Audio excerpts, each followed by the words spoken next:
პარლამენტის ყველა შესასვლელი რკინის კონსტრუქციებით არის გამაგრებული, ყველგან პოლიციის დანაყოფებია მობილიზებული. გადაკეტილია საკანონმდებლო ორგანოსთან მისასვლელი გზები, პოლიციის კორდონის მიუხედავად მოქალაქეების საყვირებით, პლაკატებით, შეძახილებით, დროშებით მაინც დგანან პარლამენტთან და მოპარული არჩევანის უფლების დაბრუნებას ითხოვენ.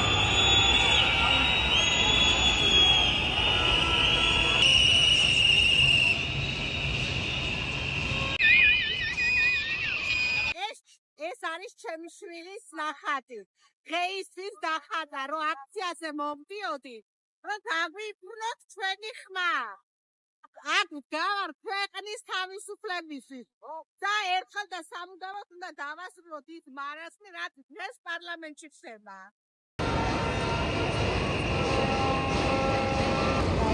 ოპოზიციის მხარდამჭერების მიერ რუსაველის გამზირზე უკვე რამდენიმე დღეა კარვებია გაშლილი.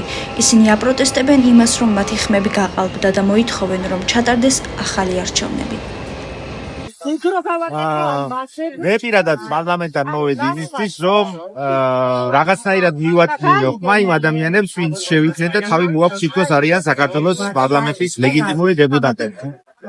ჩემი აქ ყოფნით სამ ადამიანებს ვეუბნები, რომ ისინი არ წარმოადგენენ საქართველოს პარლამენტს, არიან მოპარული ხმებითი მოხვედრილები და ის გადაგვრჩენია, რომ აი აქ ქუჩაში დავდგეთ და სხვადასხვა ფორმით შევაგნებინოთ ამ ადამიანებს ის, რომ მათ მიიჩნევთ ხმების სპურდებად, გამწყალბებლებად, მოღალატეებად და სამართლიანო ადამიანებად.